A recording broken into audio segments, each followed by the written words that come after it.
আমার মরণ আসিবে কখন কেউ তো জানে না। আমি চলে গেলে আমায় তোমরা ভুইলা যাইও না। আমি মরে গেলে আমায় তোমরা ভুইলা যাইও না। আমার মরণ আসিবে কখন কেউ তো জানে না। আমার মরণ আসিবে কখন। এই দুনিয়া চিরজীবন থাকার জায়গা না, অন্ধকার কবর যে আমার আসল ঠিকানা। সবাই রেখে আমায় চলে যাবে, সঙ্গী হবে না। সবাই রেখে আমায় চলে যাবে, সঙ্গী হবে না। আমার মরণ আসিবে কখন কেউ তো জানে না। আমার মরণ আসিবে কখন। রহমাতুল লিল আলামিন নবী কুরআনে প্রমাণ। আশিক বিনে কে বুঝিবে আমার দয়ার নবীর শান। খারাপ লাগতেছে? আর 10 মিনিট, তাহলে একটু মাঝে মধ্যে নবীর প্রেমে গাওয়া যাবে না ইনশাআল্লাহ? আজে বাজে গান না গায়ে একটু মাঝে মধ্যে নবীর প্রেমে মাঝে মধ্যে একটু গজল গায়েন। একটু আল্লাহ রাব্বুল আলামিন মেধা বিকশিত করে দিবেন, গলার কণ্ঠ ভালো রাখবেন। এই জন্য বলেন না রাহমাতুল লিল আলামিন নবী রাহমাতুল লিল কোরআনে প্রমাণ। আশিক বিনে কে বুঝিবে আমার দয়ার নবীর শান। বলেন না আশিক বিনে কে বুঝিবে আমার দয়ার নবীর। নবী আমার মদিনারি বুলবুল, আমার আল্লাহ ভালোবেসে নামটি দিলেন হাবিবে রাসূল। আল্লাহু আকবার বলেন। ওই নবীকে ভুল বুঝিলে থাকবে না ঈমান। আশিক বিনে কে বুঝিবে আমার দয়ার নবীর শান। উম্মত বিনে কে বুঝিবে। রাহমাতুল লিল আলামিন নবী রাহমাতুল লিল কোরআনে প্রমাণ। আশিক বিনে কে বুঝিবে আমার দয়ার নবীর শান। উম্মত বিনে কে বুঝিবে। হালাল হারাম না মানিয়া কত টাকা করছো কামাই, এত টাকা রাখবা কোথায়? কাফনের তো পকেট নাই। টাকা পয়সা লইয়া কি কেউ কবরে গেছে? কি জবাব দিবি রে তুই আল্লাহর কাছে? ওরে মানুষ হইছ বেহুশ দুনিয়ার পিছে। ওরে মানুষ হইছ বেহুশ দুনিয়ার পিছে। কি জবাব দিবি রে তুই আল্লাহর কাছে? কি জবাব দিবি রে তুই আল্লাহর কাছে? মসজিদের কোণে বসে জিকির যত করই কষে, মসজিদের কোণে বসে জিকির যত করই কষে। এভাবে চায় না পাওয়া আল্লাহকে, এভাবে চায় না পাওয়া আল্লাহকে। কি হবে বেঁচে থেকে, কি হবে বেঁচে থেকে?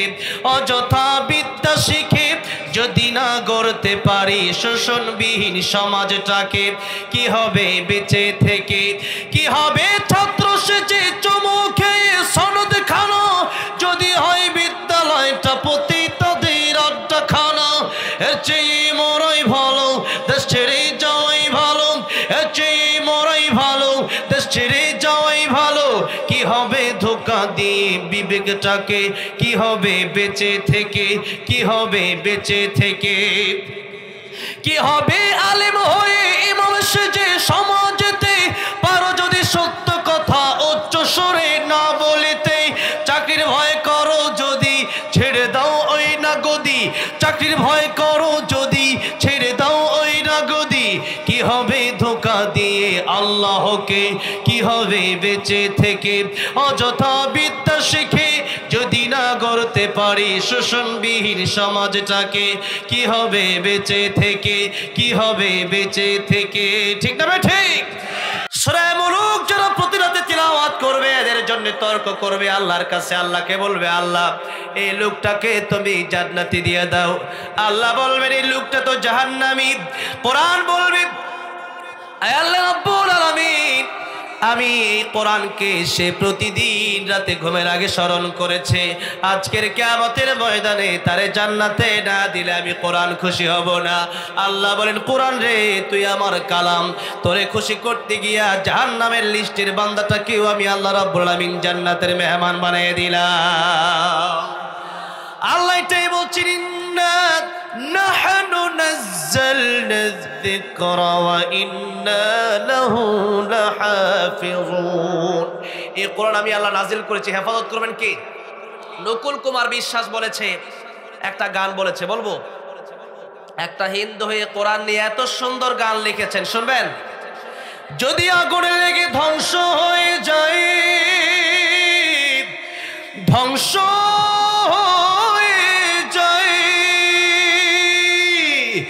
যদি আগুন লেগে ধ্বংস হয় পৃথিবীর সব বইয়ের দোকান, বিশ্ব থেকে হারাবে না পবিত্র কোরআন। বলেন বিশ্ব থেকে হারাবে না।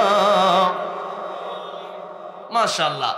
যদি আগুনে লেগে ধ্বংস হয় পৃথিবীর সব বইয়ের দোকান, বিশ্ব থেকে হারাবে না পবিত্র কোরআন, বিশ্ব থেকে হারাবে না। করবে কেমন করে কোরআন ধ্বংস আগুনের তেজ, করবে কেমন করে কোরআন ধ্বংস আগুনের তেজ, আছে বিশ্বভর গণিত কোরআনে হাফেজ, ঠিক না ঠিক? তারা আবার ছাপি আসমানি গ্রন্থ, তারা আবার ছাপি আসমানি গ্রন্থ, বাঁচাবে কোরআনের সম্মান, বিশ্ব থেকে হারাবে না পবিত্র কোরআন, বিশ্ব থেকে হারাবে না। সমাধান চাও যদি জীবনে মরণে, ফিরে যাও খোঁজে নাও, চোখ রাখো কোরআনে, ফিরে যাও খোঁজে নাও। আজকে এটা ভালো লাগতেছে যে মানুষ কম, তারপরে আলহামদুলিল্লাহ এখন সবাই জবান খুলে আওয়াজ দিচ্ছেন, তার মানে বোঝা যাচ্ছে আলহামদুলিল্লাহ সলিড মানুষ পাইছি, সলিড ইমানদার পাইছি, আলহামদুলিল্লাহ বলে। তাহলে মাঝে মধ্যে একটু কোরআনের প্রেমে আল্লাহর প্রেমে একটু গাওয়া যাবে না? যাবে তো? তাহলে আমি একটু লম্বা সময় চালাতে পারবো যদি একটু হেল্প করে, একটু সহযোগিতা করেন। সমাধান চাও যদি জীবনে মরণে, ফিরে যাও খোঁজে নাও, চোখ রাখো কোরআনে, ফিরে যাও খোঁজে নাও, তবেই পাবে সুখ শান্তির ঠিকানা, তবেই পাবে সুখ শান্তির ঠিকানা, যদি মেনে নাও তুমি মনে প্রাণে।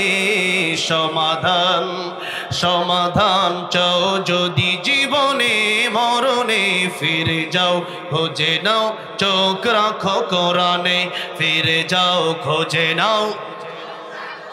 এ বাণী সকলের নয় শুধু মুমিনের, যারাই চলবে মেনে ফল পাবে কোরআনের। এ বাণী সকলের নয় শুধু মুমিনের, যারাই চলবে মেনে ফল পাবে কোরআনের। ঘরে বলো কি বা রাষ্ট্রে বলো, ঘরে বলো কি বা রাষ্ট্রে বলো, অশান্তি দূর করে শান্তি আনে। সমাধান সমাধান চাও যদি জীবনে মরণে, ফিরে যাও খোঁজে নাও, চোখ রাখো কোরআনে, ফিরে যাও খোঁজে নাও। আমার ভাইরা, আমার মুরব্বী, দুনিয়ার যত শিক্ষা আছে সব শিক্ষার একদিন প্রাপ্তি ঘটে যাবে, সমাপ্তি ঘটে যাবে, কিন্তু একটা মাত্র শিক্ষা, যে শিক্ষা আপনি যদি শিখতে পারেন দুনিয়াতেও লাভ, মরণের সময়ও লাভ, কবরেও লাভ, হাসরেও লাভ। কয় জায়গায় লাভ বললাম? জীবন কয় জায়গায়? 4 জায়গায়। আপনাদের কষ্ট তো হচ্ছে না? এতক্ষণ সময় যে আজকে প্রধানমন্ত্রী থাকবে আমি খুব খুশি হয়েছি, কিন্তু অবাক হয়ে গেলাম। আলহামদুলিল্লাহ। আগে এক সময় ওয়াজ করতাম, ওয়াজের মাঝখান দিয়ে আইসাই বলতো হুজুর এটা বলবেন না ওইটা বলবে না, এরকম বলতো কি বলতো না? আলহামদুলিল্লাহ এখন কোরআনের সমাজটা কত সুন্দর হয়েছে, কথা বলতেছি কোনো বাধা নাই, ঠিক না ভাই ঠিক? এরকম সমাজ আমরা চাই, যে সমাজটা আমরা মিলেমিশে একসাথে কোরআনের কথা বলবো, কোনো বাধা হবে না। যারা কোরআনের বিপক্ষে আসবে এদের তো দুনিয়াতে থাকারই অধিকার নাই, ঠিক না ভাই ঠিক? আল্লাহ বলেছেন ইয়া মাশারাল জিন্নি ওয়াল ইনসি ইন ইসতাতাতুম আন তানফুযু মিন আকতারিস সামাওয়াতি ওয়াল আরদি ফানফুযু লা তানফুযুনা ইল্লা বিসুলতান। যদি তোমরা আমার কোরআনের বিরুদ্ধাচরণ করো, আমার কোরআন তোমাদের কাছে ভালো না লাগে, আল্লাহ বলেছেন আকাশ জমিন ছেড়ে বের হয়ে যাও। বাস্তবে দেখা গেছে তারা থাকতেও পারে নাই, ঠিক না ভাই ঠিক? আল্লাহ এই সুন্দর সমাজকে কোরআনের জন্য কবুল করে দেন, বলেন আমিন। যারা এখনো বসা আল্লাহ তাদেরকেও যেন কাল কিয়ামতের ময়দানে কোরআনের সুপারিশ সবার নসিব করে দেন, জুড়ে বলেন আমিন। কোরআনের সুপারিশ অনেক গুরুত্বপূর্ণ সুপারিশ, কোরআনের সুপারিশ আল্লাহ রাব্বুল আলামিন কিয়ামতের ময়দানে মঞ্জুর করে নেবেন। এই জন্য কোরআন শরীফ আমরা শিখব, আমরা পড়ব, আমরা আমল করব। এই শিক্ষা শিখলে পরে আপনার সন্তানকে ডক্টর, ইঞ্জিনিয়ার, ব্যারিস্টার বানান, তাতে কোনো সমস্যা নাই। এই দেশে তো আলেমদেরকে যখন জেলে নিয়ে গেছে, এই দেশের আলেমরা জেল খাটছে, বিএনপির অনেক নেতা কর্মীরা জেল খাটছে, খাটে নাই? তাদের পক্ষে যারা হকের পক্ষে কথা বলে জেলে গেছে তারা মাজলুম, এই মাজলুমদের পক্ষে জজ, উকিল, ব্যারিস্টার দরকার আছে না নাই? হ্যাঁ, সেই উকিল, জজ, ব্যারিস্টার আসবে কোন জায়গা থেকে? আমাদের মুসলমানদের পক্ষ থেকে দরকার আছে না নাই? সেই জন্য অবশ্যই জজ, উকিল, ব্যারিস্টার দরকার আছে, ইঞ্জিনিয়ার দরকার আছে। না আমাদের বিল্ডিং বানায় দিবে কে? ইঞ্জিনিয়ার দরকার আছে না? বাড়ি বানানোর দরকার আছে না? আছে তো। এরপরে ডাক্তারের দরকার আছে, আমাদের চিকিৎসা। আমরা যখন যাই ঢাকার বিভিন্ন ইবনে সিনা এবং পপুলার বিভিন্ন হসপিটাল যখন যায়, তখন ডাক্তার বলছে আপনার ভিজিটই লাগবে না, নামাজের সময় হয়ে গেছে, ডাক্তার বলছে সব রোগীর এখন বন্ধ, সিরিয়াল বন্ধ করে দাও। এমন ডাক্তার আছে না নাই? আছে। আপনি যদি মানতে চান আপনি মানতে পারবেন, আর যদি মানতে না চান তাহলে আপনারা মানাবে কে? এই জন্য নিজের ইচ্ছা শক্তি আগে লাগবে। কি লাগবে? নিজের ইচ্ছা লাগবে। মান জাদ্দা ওয়াজাদা, যে চেষ্টা করে সে পায়। এই জন্য আমাদের ইচ্ছা যেন থাকে। আল্লাহ রাব্বুল আমিন আমাদের ইসলামের জন্য, কোরআনের জন্য ইচ্ছা শক্তি বাড়ায় দেন, জোরে বলেন আমিন। দুনিয়াতে আপনার ডক্টর, ইঞ্জিনিয়ার, ব্যারিস্টার, উকিল, জজ আপনি বানান, কোনো সমস্যা নাই। তবে আপনি মুসলিম, সেই জন্য আপনার সন্তানকে সর্বপ্রথম মক্তবে পাঠাতে হবে। কোথায় পাঠাতে হবে? মক্তবে পাঠায় দেন। আর যারা এখন কোরআন শিখতে পারেন নাই, বয়স্ক শিক্ষা চালু করেন। কোন শিক্ষা? বয়স্ক শিক্ষা। এই যে মসজিদ কুয়েত সংস্থা থেকে করে দিয়েছে, এই মসজিদ মাদ্রাসার, এই মাদ্রাসাতে আপনারা দান করবেন বেশি বেশি। মসজিদ আর মাদ্রাসাতে এই জনগণের কাজ বেশি বেশি করে দেবেন। নবী বলেছেন মৃত্যুর পরে সব আমল বন্ধ হয়ে যাবে, 3টা আমল বাকি থাকবে। কয়টা আমল? 3টা। 1 নাম্বার সদকায়ে জারিয়া। 1 নাম্বার কি? 2 নাম্বার তোমার উত্তম কথা, যেই কথার কারণে মানুষ ভালো হয়ে গেছে। 3 নাম্বার সেই কাজ, তুমি যদি একটা সন্তানকে, যদি একটা নেককার সন্তান যদি দুনিয়াতে রেখে আসতে পারো। এই জন্য কুয়েত, কাতার, দুবাই আমরা গিয়ে দেখে এসেছি। অনেক মানুষে আমাকে বলেছে যে মসজিদ মাদ্রাসা লাগলে আপনারা আমাদেরকে বলবেন। মিডিল ইস্টে আমি অ্যাভেলেবলি যাই, তো সেখানে আমাকে বলে তারা যে মসজিদ মাদ্রাসা লাগলে আমাদেরকে বলবেন। তো এই যে মসজিদ মাদ্রাসার প্রতি তাদের অনেক একটা গুরুত্ব। কেন? যে এই মসজিদে যে আপনি 10,000 টাকা দিতে পারেন, তাহলে আপনি আজকে কালকে মরে যেতে পারেন। পারেন কি পারেন না? জোরে বলেন। আজকে আমার আপনার মরণ হতে পারে কি পারে না? মৃত্যুর পরে এই মসজিদে যারা নামাজ পড়বে, নামাজিদের সবগুলো আল্লাহ রাব্বুল আলামিন আমার কবরে, আপনার কবরে পৌঁছায় দিবেন এই মসজিদে দান করার কারণে। সুবহানাল্লাহ। এই জন্য মসজিদে থাকতে রাজি আছেন না নাই? নবী বলেছেন এই মসজিদের সাথে যারা দিল লাগায় রাখবে সব সময় থাকবে। এই মসজিদের কমিটিতে যারা আছেন, আমি আগেই বলে এসেছি, আমার দেলোয়ার ভাইকে বলেছি মসজিদে বসে, যে আপনারা ভাগ্যবান, মসজিদের সাথে থাকলে পরে নবী বলেছেন কাল কিয়ামতের ময়দানে যেদিন মাথার অর্ধ হাত উপরে থাকবে সূর্য, যেদিন পায়ের নিচে থাকবে তামার জমিন, সেই দিন আল্লাহ রাব্বুল আমিন আরশে আজিমের নিচে তাদেরকে ছায়া দিয়ে দিবেন। সুবহানাল্লাহ। এই জন্য মসজিদ মাদ্রাসায় দান করবেন, যার যতটুকু সামর্থ্য আছে ততটুকু দান করবেন। আপনার নাই? নবী বেলাল রাদিয়াল্লাহু আনহুকে বলছেন, বেলাল আনফিক ইয়া বেলাল, বেলাল তুমি আল্লাহর রাস্তায় খরচ করো, কারণ আল্লাহর ভান্ডারে কোনো কম নাই। তাম পৃথিবীর মানুষকে যদি আল্লাহ রাব্বুল আলামিন এক একটা দুনিয়া দেয়, আল্লাহর কি শেষ হয়ে যাবে? যদি বলেন শেষ হবে। এই জন্য এই মসজিদ মাদ্রাসার পক্ষে আপনারা থাকবেন, সদকায়ে জারিয়া আপনারা করবেন। ভাইরা বাবাজিরা, বলেছিলাম কোরআন যদি আপনি শিখতে পারেন, এই মসজিদগুলোতে আপনারা একটা বয়স্ক শিক্ষা চালু করবেন। কি শিক্ষা? বয়স্ক শিক্ষা যারা কোরআন এখনো শিখতে পারে নাই, আমি প্রথমেই বলেছিলাম যে আজকে আমার ওয়াজের সাবজেক্ট হচ্ছে, প্রথম সব সাবজেক্ট হচ্ছে আরবি কোরআন শরীফ, এরপরের সাবজেক্ট হচ্ছে আমাদের 12 মাসের সাবজেক্ট। তো দেখি কতটুকু যাওয়া যায়। আমি আর 15-20 মিনিট কথা বলবো, লম্বা সময় করব না। ভাইরা বাবাজিরা, তাহলে এই মসজিদে বয়স্ক শিক্ষা যদি আপনি চালু করেন, হয়তো পরকালে আপনি বেঁচে যাবেন। আর যদি আপনি বয়স্ক শিক্ষা না চালু করেন, এখনো যদি কোরআন আজকের পর থেকে আপনি না শিখেন, আমি আপনার বিরুদ্ধে মামলা দেব। আমি বলি নাই আপনাদেরকে? বলেছি। এরপর আপনি মানলেন না কেন? আপনি দোষী। আল্লাহ বলছেন সূরা মুলুক, সাআলাহুম খাযানাতুহা আলাম ইয়াতিকুম নাযীর ক্বালু বালা ক্বাদ জাআনা নাযীর ফাকাযযাবনা ওয়া কুলনা মা নাযালাল্লাহু মিন শাই'ইন ইন আনতুম ইল্লা ফি দালালিন কাবীর ওয়া ক্বালু লাউ কুন্না নাসমা'ু আও না'কিলু মা কুন্না ফি আসহাবিস সাঈর। কিয়ামতের ময়দানে এই পৃথিবীর মানুষকে যখন জাহান্নামে দেওয়া হবে, তখন তাদেরকে জিজ্ঞাসা করা হবে, তোমাদেরকে কি কোরআন শিখার কথা বলা হয় নাই? আলাম ইয়াতিকুম নাদির, তোমাদের কাছে কি ভীতি প্রদর্শনকারী যায় নাই? তাফসীর মাহফিল হয় নাই, ওয়াজ মাহফিল হয় নাই, নবীরা যায় নাই, নবীর ওয়ারিস উলামায়ে কেরাম যায় নাই, কথা বলে নাই।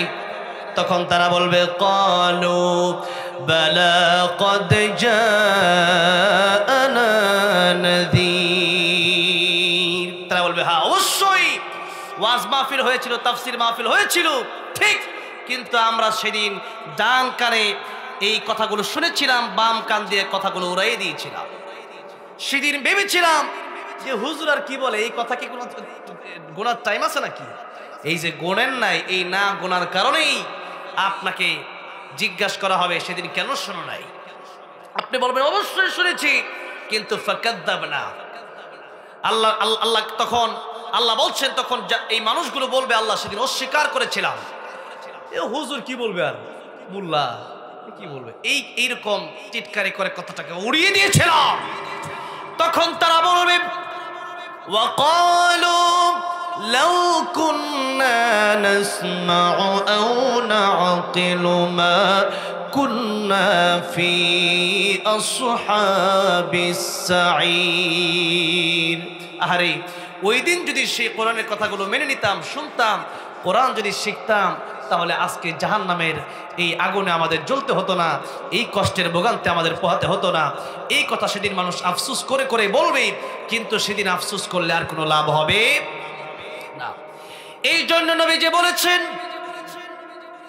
ইগতানিম খামসান ক্বাবলা খামসিন শাবাবাকা ক্বাবলা হারামিক। এটা হচ্ছে আমার আজকের খুতবার যে আয়াত আর হাদিস পড়েছি, আয়াতের অর্ধেক কথা বলছি আর হাদিসের কথাটা বলে আবার বাকি অর্ধেক কথা বলি, ওয়াজ শেষ করে দেব। আমি জানি এখন মানুষ বিরক্ত হয় আগের মতো। ময়মনসিংহ যখন ফার্স্ট টাইম ওয়াজ করি, আমি স্টেজে উঠেছি 2010 সালে, সর্বপ্রথম কত সনে, তখন জাতীয় পুরস্কার পেয়েছিলাম ইসলামিক ফাউন্ডেশন থেকে এবং বিভিন্ন টেলিভিশন থেকে আমাকে পুরস্কৃত করা হয়েছিল। সেই জাতীয় পুরস্কার পাওয়ার পর থেকে মোটামুটি স্টেজে তেলাওয়াত করি। এরপরে ওয়াজের বয়স মোটামুটি 6-7 বছর। তাফসির যখন বলি তখনই কোরআন তেলাওয়াত করি, এই তাফসির করি, এই ওয়াজ মাহফিলে এসেছি। তো এই যে আমাদের এই সময়টা, এক সময় যখন ময়মনসিংহে ফার্স্ট টাইম আলোচনা করতে গেলাম ভালুকা 30 সাল ওইদিকে, তখন আমাকে বললো হুজুর গফরগাঁও একটা মাহফিলে গেলাম। তখন আমাকে আগে শিশু বক্তা যেটা বলে এটার পক্ষে আমি না, এটা সম্পূর্ণ বিপক্ষে। শিশু বক্তা ওয়াজ করবে কেন? শিশু বক্তা কোনো ওয়াজ করবে না, যারা আলেম হবে তারাই ওয়াজ করবে। এদেশে শিশু বক্তা আছে, শিশু বক্তা কোনো শিশু বক্তা নাই। তারপর ওই সময় মানুষ একটু বয়স কম, দাঁড়িয়ে উঠে না, এখন 25 বছর, তাও অল্প কিছু উঠছে আর কি। আর আমার আমার সময় বয়স আমার স্বাস্থ্য ভাইয়েরা, তো এদের দাড়ি মারি উঠে আর 3-4 বছর উঠছে, আমার উঠে নাই আর কি। তো যাই হোক, তো ওই সময় থেকে আমাকে নিয়ে গেছে, বলছে হুজুর ঘুমায় পড়ে। বললাম কি বলেন কি, 9টা বাজে ঘুমাবো ওয়াজ দিবেন কয়টায়? বললো আরাম করে ঘুমা। আপনি প্রধান বক্তা, সবার শেষে আপনার সবার শেষে কয়টায়? ও 7টায় তবারক দেওয়া হবে, তখনই আপনার বয়ান হবে। কথাটা বোঝেন নেই? কিন্তু সেই সময় আর এখন নাই। এখন মানুষ কাজে করবে টাইমে, এই টাইম মেনটেনটা আমাদের একটা গুরুত্ব দিতে হবে। টাইমের ব্যাপারে আমরা গতকালকে সিরাজগঞ্জে প্রোগ্রাম ছিল, সেখানে গিয়ে শাহজাদপুর, সেখানে বলে এসেছি যে এই টাইমটা আপনারা গুরুত্ব দিবেন। বলে ভাই 1 মিনিট লাগবে, লাগে 10 মিনিট, এরকম বলে যে আপনার 10 মিনিট লাগলে আপনি বলতে পারেন যে আমার 20 মিনিট লাগতে পারে, একটু বাড়ায় বলেন, আগে গেলে সে খুশি হবে। তো আল্লাহ রাব্বুল আলামিন এই সময়ের গুরুত্ব দিয়ে সময় নিয়ে একটা সূরা নাজিল করেছেন। কোন সূরা? সূরাতুল আসর। কোন সূরা? সূরাতুল আসর। সময়ের কসম আল্লাহ খেয়েছেন, অথচ আমরা সময়কে গুরুত্ব দিই না।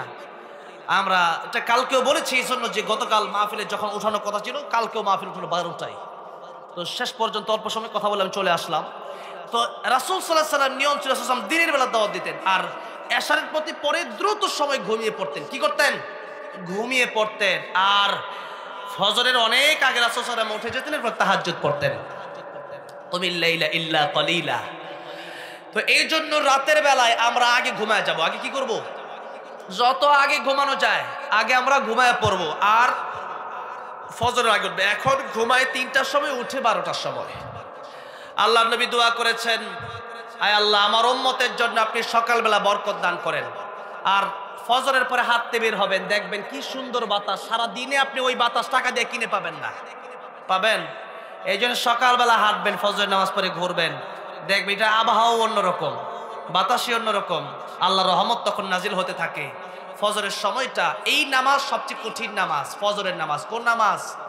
ফজরের নামাজ। অনেকেই বলে যে ফজরের নামাজ না পড়ে যদি জোহরের সময় এই সুন্নত 2 রাকাত আর ফরজ নামাজ 2 রাকাত না পড়ে যদি জোহরের সময় 20 রাকাত পড়তাম তাও সমস্যা ছিল না। না, এটাই তো পরীক্ষার হল। এটা কিসের হল? আসিবান নাস এই ইউতরাকু এই ইয়াকুলু আমান্না ওয়া হুম লা ইফতারুন। আল্লাহ বললেন, মানুষ কি মনে করে যে তারা ঈমান এনেছে, বলবে তাদেরকে ছেড়ে দেওয়া হবে, তাদেরকে কোনো পরীক্ষা নেওয়া হবে না? অবশ্যই তাদেরকে পরীক্ষা করা হবে। এই পরীক্ষা যখন আসবে, জেল হতে পারে, জুলুম হতে পারে, হামলা আসতে পারে, মামলা হতে পারে, এরপরেও মানুষ যারা ঈমানের পরীক্ষা দিতে চায় এরা পিছপা হবে না। আর যারা মনে করে না মসজিদে বসে শুধু ইল্লাল্লাহ জিকির করব আর চলে যাবো, এত সহজ না। যুদ্ধ করা লাগবে। ইসলামের বিপক্ষে যদি কেউ কথা বলে সেখানে যুদ্ধ করা লাগবে। আমার নবীর হাতে তরবারি ছিল। রাসূল সাল্লাল্লাহু আলাইহি ওয়াসাল্লাম 27টা যুদ্ধে অংশগ্রহণ করেছেন কি করেন নাই? করেছেন। এই জন্য আমরা ইসলাম যদি মানি আমরা পরিপূর্ণ মানব, অর্ধেক না পরিপূর্ণ। ইয়া আইয়ুহাল্লাযীনা আমানু উদখুলু ফিস সিলমি কাফা ওয়ালা তাত্তাবিউ খুতুওয়াতিশ শাইতান ইন্নাহু লাকুম আদুউম মুবিন। এই জন্য যখন যেই পরীক্ষা আসে সেই পরীক্ষায় আমাদের পাস করার জন্য প্রস্তুতি নেওয়া লাগবে। আপনি যদি মনে করেন শুধু জিকির করে জান্নাতে চলে যাবে, এত সহজ নয়। আইনুদ্দিন আল আজাদ রাহমাতুল্লাহ আলাইহি চিনেন? হ্যাঁ, এদেশের বিপ্লবী একজন ইসলামী সঙ্গীত শিল্পী ছিলেন। ওনার মতো ইসলামী সঙ্গীত শিল্পী আর আসবে না। উনি একটি সঙ্গীতে বলেছিলেন, বলবো, তিনি বলেছিলেন, এই জন্য নবীজি যেহেতু 27টা যুদ্ধে অংশগ্রহণ করেছেন, এই জন্য ইসলামের বিরুদ্ধে, দেশের বিরুদ্ধে যখনই কেউ লিখবে, যখনই কেউ বলবে, তখন তাদের বিরুদ্ধে আমাদের কলম ধরার দরকার আছে না নাই?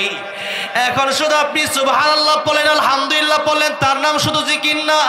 আল্লাহ বলছেন, ওয়ামান আ'রাদা আন যিকরি ফাইন্না লাহু মাঈশাতান দানকা ونحشره يوم القيامة أعمى। এই যে তোমরা ইসলাম মানো, ইসলাম যদি মানতে হয়, আল্লাহ বলেন আমার জিকির মেনে নাও, আমার আইন মেনে নাও। আর এই কোরআন শরীফ যদি মানতে হয়, এই কোরআন শরীফ যদি মানতে হয়, শুধু ঘরের ভিতরে, শুধু মসজিদের ভিতরে কোরআন শরীফ রাখলে হবে না, বরং গোটা দেশের ভিতরে এই কোরআনের পক্ষে তোমাদের অবস্থান নিতে হবে। কিসের পক্ষে? কোরআনের পক্ষে। আর যারা কোরআনের বিরোধিতা করবে, কোরআনের পক্ষে যারা থাকবে না, আল্লাহ রাব্বুল আলামিন বললেন কিয়ামতের ময়দানে তারা অন্ধ হয়ে উঠবে, আমা, অন্ধ হয়ে উঠবে। জিজ্ঞাসা করা হবে কেন অন্ধ হয়ে উঠলাম? কারণ দুনিয়াতে চক্ষু দেওয়া হয়েছিল, সেই চক্ষুকে তারা ঠিকভাবে কাজে লাগায় নাই, যার কারণে কিয়ামতের ময়দানে তাদেরকে অন্ধ বানায় ওঠানো হবে। আর দুনিয়ার মানুষের কারো এমন কোনো শক্তি নাই যে একটা চক্ষু সে ব্যক্তি বানাতে পারবে, এরকম শক্তি কারো আছে? এরকম শক্তি কারো নাই। ভাইরা বাবাজিরা, বলছিলাম এই সময়ের প্রতি গুরুত্ব দিতে গিয়ে রাসূল সাল্লাল্লাহু আলাইহি সাল্লাম বলেছেন 5টি কথা। এই 5টি কথা শেষ করে আলোচনার শেষ মুহূর্তে শেষ দিকে আমি ইতি টানবো। নবীজি বললেন ইগতারিম খামসান ক্বাবলা খামসিন শাবাবাকা ক্বাবলা হারামিক।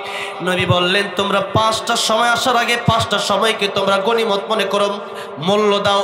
1 নম্বর নবী বললেন যৌবনকাল থাকা অবস্থায় তোমরা মূল্য দাও বৃদ্ধ হওয়ার আগে।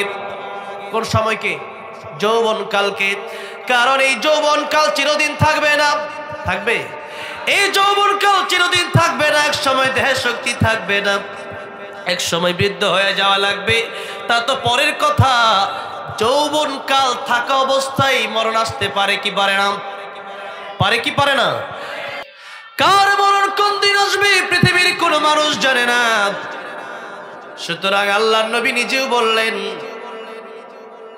নবীর কাছে মালাকুল মউত আসলে অনুমতি লাগে 3 বার। অনুমতি নিলেন কয়বার? দরজায় ঢোকার আগেই বললেন আসসালামু আলাইকা ইয়া রাসূলুল্লাহ। নবী বললেন ফাতিমা দরজা খোলো। দরজা খুলে দেখো কে যেন ঢোকার জন্য, ঘরে ঢোকার জন্য পারমিশন চাই।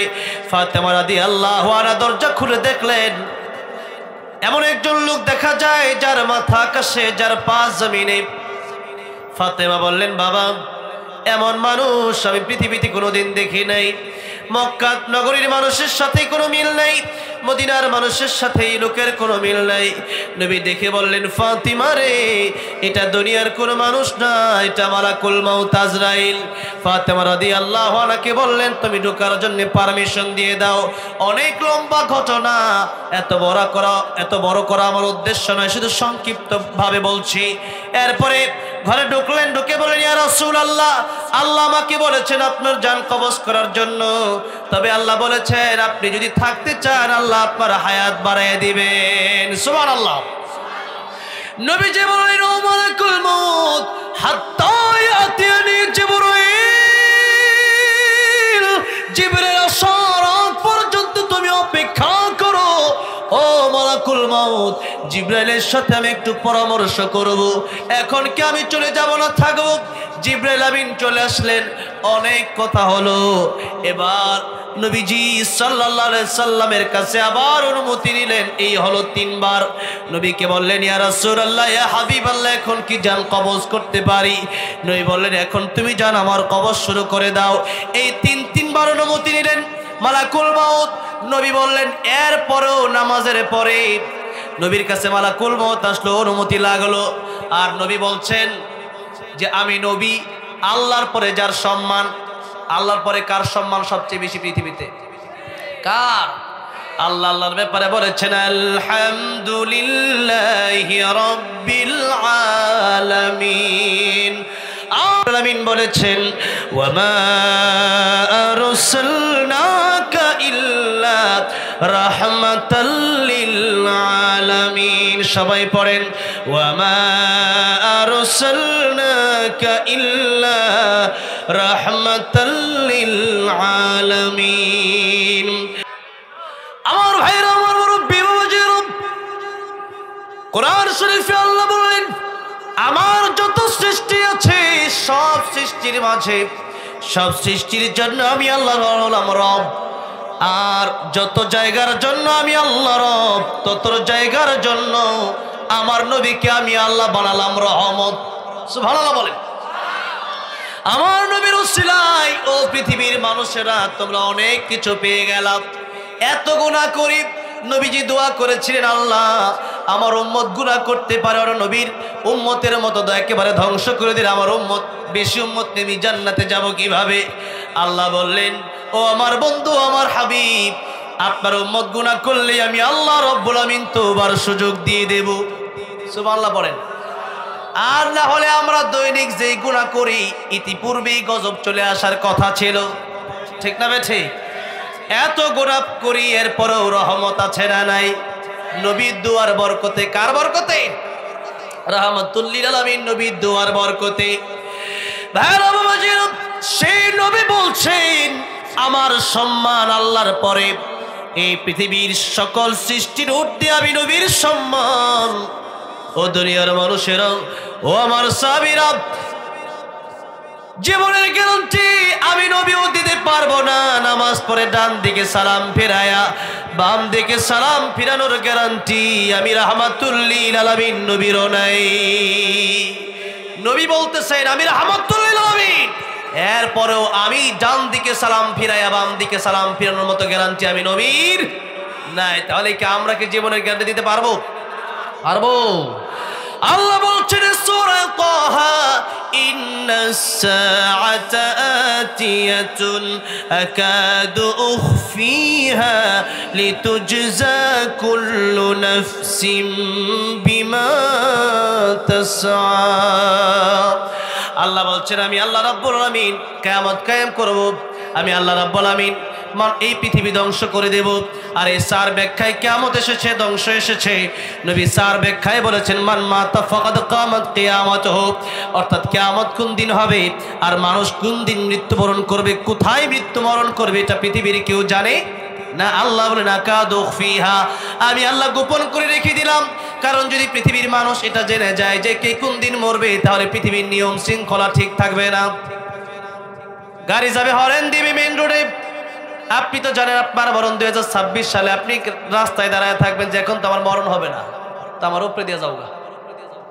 র্যাব, পুলিশ, আর্মি, বিডিআর দিয়ে এই দেশ সুন্দরভাবে রাখা যাবে না। গুলি করে একজন আরেকজনকে মেরে ফেলবে। চিন্তা করবে আমার মরণ তো এখন এই বছর হবেই না। ঠিক না? ঠিক। এই জন্য দুনিয়ার সিস্টেম পাল্টে যাবে, দুনিয়ার নিজামে ঠিক থাকবে না।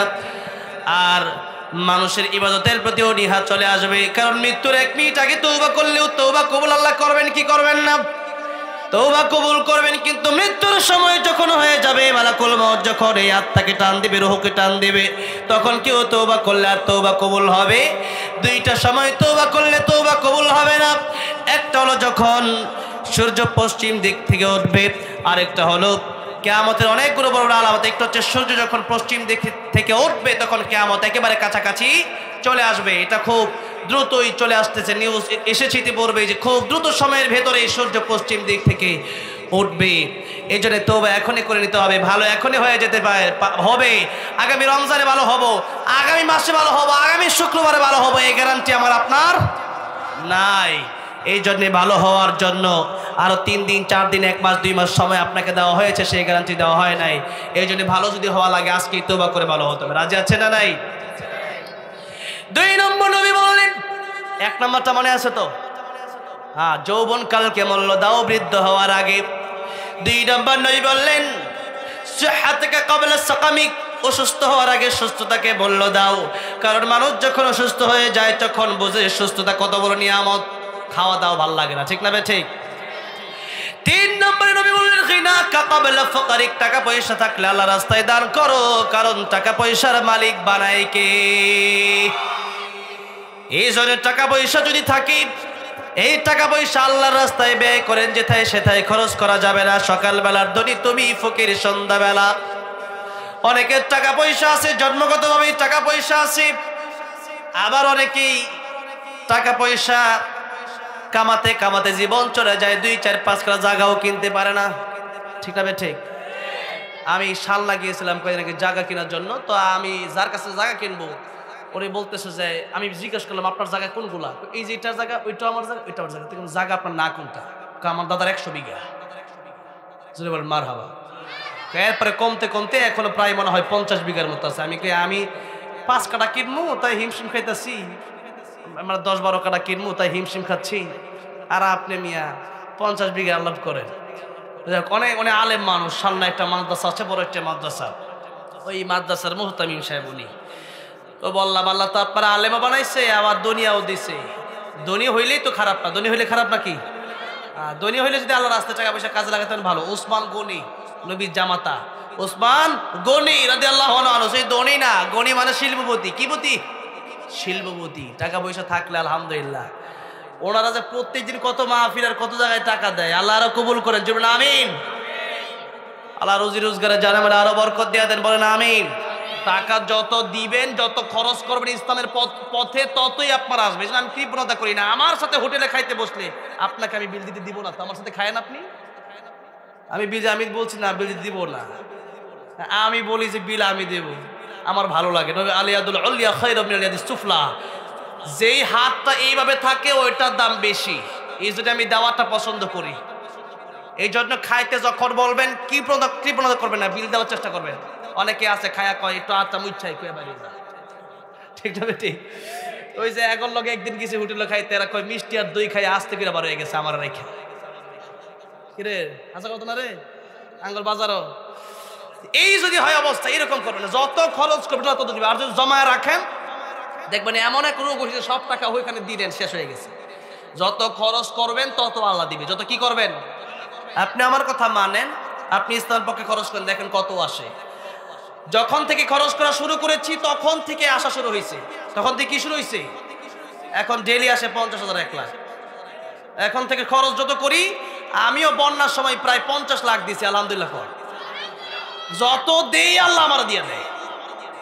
তো এই জন্য যত দিবেন তত আল্লাহ আপনার দিবেন। আর আপনি দেখুন না দেব, আপনি ওইটা জমা রাখেন, এমন রূপ হবে আইসিইউতে দিতে দিতে আপনার শেষ হয়ে যাবে। কৃপণ যারা হয় আর আল্লাহর বন্ধু হতে পারে না, ইসলামের বন্ধু হতে পারে না, মসজিদ মাদ্রাসা কোরআনের পক্ষে তারা থাকতে পারে না। টাকা দেওয়ার সময় বাপ মার পক্ষে থাকবেন। বাপ মার যারা মারা গেছে তাদের জন্য দান করবেন বেশি বেশি। বাপ মা এত সম্পদ রেখে গেছে, টাকা দিতে বললে 100 টাকা দেয়, 5 টাকা 10 কেন দেন? আপনার বাপ মা এত জমি আপনার জন্য রেখে গেছে, বাপ মার জন্য কমপক্ষে 10টা 20টা হাজার টাকা দেওয়া দরকার আছে না নাই? আছে। শুকর আদায় করবেন, বাপ মায়ের জন্য দোয়া করবেন, শুকর আদায় করবেন। বাপ মা হচ্ছে অমূল্য সম্পদ। কি সম্পদ? নবী বলেছেন একবার তাকাবা কবুল হজের সওয়াব হবে। সাহাবী বলেন আসলে 100 বার যদি তাকাই। নবী বললেন তুমি তাকাতে অস্থির হতে পারো, আল্লাহ সওয়াব দিতে কোনো অস্থির হবেন না। এই জন্য বাপ মার কাছ থেকে আমরা অনেকে সম্পদ পেয়েছি, এটার আপনারা গনিমত মনে করবেন, এটার কদর করবেন। বাপ মা যেহেতু এত সম্পদ আপনাকে দিয়ে গেছেন, অনেকের বাপ মা কত কষ্ট করেছেন, আপনি তো সম্পদ যারা কামান নাই তারা সম্পদের মর্যাদা বুঝবেন না। আপনার বাপ মা যে কষ্ট করে টাকা পয়সা কামাইছে, আপনার বাপ মাকে জিজ্ঞেস করবেন। মিষ্টি খাইতে মন চাইছে, খায় নাই, ছাপ ফালাই দিছে, ময়লা, এরকম কৃপণতা করে অনেকে টাকা পয়সা কামাইছে। এরপরে এই টাকা পয়সা আপনার জন্য জমায়ে গেল। সুতরাং বাপ মার জন্য কিছু দান করার দরকার আছে না নাই? দান করবেন। এই টাকা পয়সা যদি আপনি দান না করেন, বাপ মা কবর থেকে কষ্ট পাবে। এই জন্য এই টাকাকে গনিমত মনে করবেন। রাসূল সাল্লাল্লাহু আলাইহি ওয়াসাল্লাম বলেছেন যত টাকা পয়সা তোমাদের আছে তোমরা খরচ করো। তোমরা যত বেশি খরচ করবা আল্লাহ তোমাদেরকে দুনিয়াতেই 10 গুণ বাড়ায় দিবে। আর খরচ করবা, কৃপণতা করবা, এই যেটা ছিল ওইটাও যাবে। কারণ এত সম্পদ তার, সবগুলা মাটির নিচে শুধু দেবে গেছে, এগুলো নিয়ে কিচ্ছু করতে পারে নাই। এজন্য যে যত কৃপণ তার শান্তি নাই, জীবনে কোনো শান্তি নাই। একটা ভালো বিছানাতে ঘুমাইতেও পারে না, ঠিক মতো একটা গাড়িতে উঠতে পারে না। টাকা আছে, তার জীবনও ধ্বংস, আখিরাতও দানও করে। নবী বললেন তুমি যেটা খাইলা, খাওয়া দাওয়া করার পরে শেষ, হজম হয়ে গেছে, ওইটা তোমার। যেটা তুমি পরলা, কাপড় পরলা, পুরান হয়ে গেছে, এই জন্য আমি ভালো কাপড় পরি। কেন? এটা পুরান হয়ে গেলে এটা আমার। এরপরে ভালো কাপড় পরা হচ্ছে শৌখিন থাকবেন। রাসূল সাল্লাল্লাহু আলাইহি ওয়াসাল্লাম যেটা পরতেন শৌখিনতার সাথে পরতেন। এরপর রাসূল বললেন যে টাকা তুমি দান করলা এটা তোমার। এই তিনটা, কয়টা? যেটা তুমি খাইলা, যেটা তুমি পড়লা, যেটা তুমি আমল করলা, দান করলা, এই তিনটা তোমার। আর বাকি সব তোমার ওয়ারিশ নিয়ে যাবে। ঠিক কিনা বলেন? যারা আমার সাথে থাকে, আমি মরলে কি করবে? এরা চিন্তা করবে কেমনে 2টা মোবাইল আছে, ঘড়ি আছে, কোট আছে, তার লইয়ে যাওয়ার লাগে চিন্তা করবো। আগে বাগা বেগে শুরু বুঝে, আরে এত সুন্দর জিনিসটা আমি নিই। আর কি বুঝবো ভাই আমার লোকের সম্পর্ক বিশেষ আমি নেই, যেরকম ঠিক না বেঠিক। এই জন্য যা আছে খান, খায়া ইবাদত করেন, যা আছে পড়েন, বেশি বেশি দান করেন, এটাই আপনার। আর যা রেখে যাবেন ওই চিন্তা করে রেখে যায় না যে আমি রেখে যাই, আমার ছেলে সন্তান আছে, নাতিপুতিরা আছে, এরা দান করবে না। ওই চিন্তা আপনি আগে নিজে চিন্তা করেন। আপনার বাপের কবরের পাশে আপনি কয়দিন দাঁড়াইছেন? আপনার বাপের জন্য আপনি কয়দিন দান করছেন? নিজে যদি বেশি বেশি দান করেন তাহলে এতটুকু। এক লোকরে আমরা আমাদের মুরব্বীদের কাছে অনেক গল্প শুনতাম, এখন তো তাও শুনে না। ছোট থেকেই মোবাইল একটা ধরায় দেয়, নাটক সিনেমা দেখে। তাও তো আমরা তো আমাদের দাদা দাদির কাছে গল্প শুনতাম। আগে গল্প করছিল যে একদিন এক সন্তান তার বাপকে দৌড়াইতেছে লাঠি নিয়ে। পরে বাজারের সামনে গিয়ে বলছে তো আর দৌড়াইস না, থামে গেছে তার বাপ। ছেলে বলছে বাবা এই জায়গায় এসে কেন থামলেন? বাপ বলতেছে তো দাদারে আমি এই পর্যন্তই আনছি। আপনি আপনার বাপ মার জন্য কিছু দান করে যান, তাহলে আশা করা যে আপনার ছেলেটাও এরকম হবে। আর আপনি যদি দান না করেন আপনার ছেলে তো আপনার কাছে ওইটাই শিখবে। এই জন্য ছেলেকে পাশে নিয়ে বেশি বেশি দান করবেন, যাতে এটা শেখাবেন আপনি আপনার মৃত্যুর পরে আপনার সম্পদ থেকে যেন আপনার সন্তান কিছু দান করে। এই জন্য সন্তানকে এই শিক্ষা দেওয়ার দরকার আছে না নাই? আপনার সন্তানের হাত দিয়েও বেশি বেশি দান করাবেন। নবী বললেন গিনাকা ক্বাবলা ফাকরিক, টাকা পয়সা থাকলে আল্লাহর রাস্তায় দান করো। টাকা পয়সা চিরকাল থাকে না। কবরে যখন যাবেন কাপড়ের কোনো পকেট আছে? হালাল হারাম না মানিয়া কত টাকা করছো কামাই, এত টাকা রাখবা কোথায়? কাপড়ের তো পকেট নাই। টাকা পয়সা লইয়া কি কেউ কবরে গেছে? কি জবাব দিবি রে তুই আল্লাহর কাছে? ওরে মানুষ হইছ বেহুশ দুনিয়ার পিছে, ওরে মানুষ হইছ বেহুশ দুনিয়ার পিছে। কি জবাব দিবি রে তুই আল্লাহর কাছে? কি জবাব দিবি রে তুই আল্লাহর কাছে? এই জন্য নবী বলেন টাকা পয়সা যদি থাকে থাকতে কদর করো। আর সাদকাত তারাদ্দুল বালা, দুনিয়াতেও তোমার বিপদের উদ্ধার, আল্লাহ পাক তোমাকে বিপদ থেকে উদ্ধার করবেন দান করার কারণে। এই জন্য দুনিয়া আখিরাতে ভালো থাকার জন্য বেশি বেশি দান করো। 4 নম্বর নবী বলেন ফরাগাকা ক্বাবলা শুগুলিক, অবসর থাকা অবস্থায় ব্যস্ত হওয়ার আগে আল্লাহর ইবাদত করো। আমরা যত দিন যাই তত অবসর না ব্যস্ত। আমার এক উস্তাদ আমাকে বলতেন, যখন তোমার 2 পাও যথাই খুশি সেথাই যাও, যখন তোমার 4 পাও ভাত কাপড় দিয়ে যাও, যখন তোমার 6 পাও আব্বু তুমি কোথায় যাও। এই কথার অর্থ আছে না?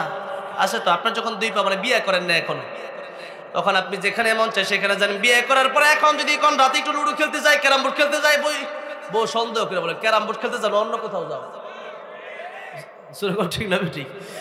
আমাদের তো অনেক বন্ধু বান্ধব আছে, একটু মাঝে মধ্যে রাত্রে যখন একটু আড্ডা তো মাঝে মধ্যে রাতে দেই, মাহফিল শেষে। মাহফিল আগে তো এরকম সুযোগ থাকে না, তখন মাঝে মধ্যে আমার এক বন্ধু আছে এই এলাকারই, তখন বলে এত রাতে কই তুমি? আসলে কি হুজুরের সাথে না অন্য কোনো জায়গায়? পরে হুজুর বাইট তুমি ফোনে কথা কই, বুঝেন নাই? সন্দেহ হওয়ার সন্দেহ, কারণ আরো একটু ব্যস্ততা বাড়ছে। কারণ এখন আপনাকে নিজেকে নিজে সময় দিলেই হয় না, এখন স্ত্রীকে একটু সময় দেওয়ার দরকার আছে না নাই? দিতে হয়। এরপরে যখন তোমার 6 পাও মানে এখন একটা সন্তান হয়ে গেছে, এখন আব্বু সকালে আপনি যাইবেন, আপনার কাপড় চেনা ধরবে, আব্বু কই যাও, খারো একটু কুলো লো, একটু সময় দাও। এখন সময় আরো, যার জীবনে যত বড় কাজ ততই ব্যস্ততা শুধু বেশি। আজকে যারা এসেছেন হারান মিয়ান সাহেব, ওনার ব্যস্ততা আরো বেশি, এমপি মন্ত্রী হলে আরো বেশি। আল্লাহ এরকম নেতা যেন আমাদের দেশের জন্য কবুল করে, বলেন আমিন। যারা ইসলামের জন্য কথা বলে, যারা ইসলামী মাহফিলগুলোর সাথে থাকে, মসজিদ মাদ্রাসার সাথে থাকে। এই যে দিন যত যাবে তত আপনি ব্যস্ত হবেন, কারণ আপনার কাজ তত বাড়বে। কাজ কোনোদিন কমবে? কাজ কমবে না, কাজ শুধু বাড়বে।